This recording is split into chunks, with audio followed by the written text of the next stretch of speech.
Liz, and it's yet another new release Tuesday in which I tell you all about the brand new books that are coming out this week.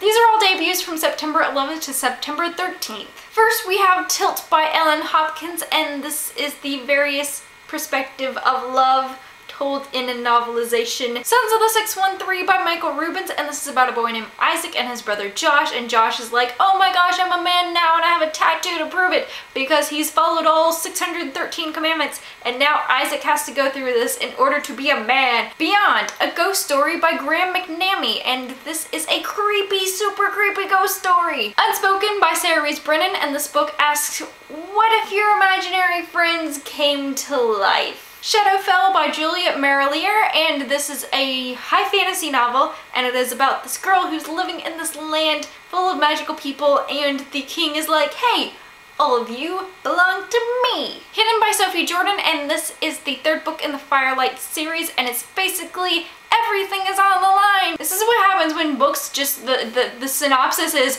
and this one is even more intense than the last one. Island of Doom by Arthur Slade, and this is the fourth book in the Adventures of Hunchback series, and basically Moto is on yet another adventure, having a lot of fun. A lot of action-packed stuff. Hanging by a Thread by Sophie Littlefield, and this is about a seamstress who can see the past by touching someone's clothing. The Brides of Roll Rock Island by Margot Lanigan, and this is about this witch who can turn seals into beautiful women and somehow bewitches the men who want to fall in love with these women. Vessel by Sarah Beth Durst, and this is sand storms and sand wolves and sand everything and high fantasy and high action, I would assume. That's usually what happens in high fantasy, that I read at least. Seems like a lot of fun.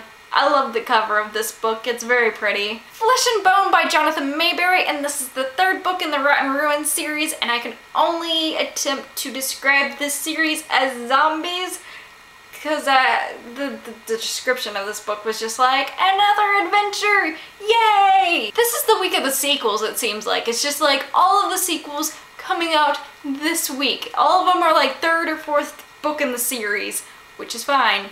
I'm not complaining. Call the Shots by Dawn Calumet, and this is a humorous young adult novel.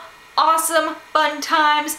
I keep saying fun times about everything, but I like humor in YA, and so I think I'd be a very big fan of this book. Come August, Come Freedom, The Gallows, The Bellows, The General Gabriel by Gigi Armatow, and that was very hard to put through. I didn't even have to read that from a screen. Oh my gosh. Basically, this is a book that is a historical fiction, and it's based on this slave named Gabriel who is literate, and he's leading this insurgents, and whoa, wow. I think this is gonna be good for people who like historical fiction set in the 1800s, those kinds of things. It seems very interesting to me, at least. It seems like it's very different from a lot of other historical fiction that happens in YA, and it has a very striking cover. I like that. Anything But Ordinary by Laura Avery, and this is about a disaster that happens during the Olympic diving trials. Personal Effects by E.M. Koki, and this is about a brother of the soldier who is in Iraq and who dies in Iraq, and just the aftermath and the effect that that has on this boy's life. Fish in the Sky by Frederick Erlings, and this is an Icelandic novel, and it seems like it's a wonderful sounding novel, wonderful cover. Flock by Wendy Del Sol, and this is the final book in the Stork series, and what I can gather from this without being too spoilery about the other books is that it is a supernatural romance, Norse something. Daylight Saving by Edward Hogan, and this is about a boy whose relationship with his father is not very good, and his father drags him on vacation to this resort, and he meets this girl in a fake lake, and basically is having a fling with her, and is like, what is up with this mysterious girl who every time I see her, her bruises are worse and worse and worse. On September 13th, we have Dead Cat Bounces by Nick Bennett, and this is about a boy who has to stop the world's greatest financial conspiracy. Josie Griffin is Not a Vampire by Heather Swain, and this is said to be Twilight meets Breakfast Club.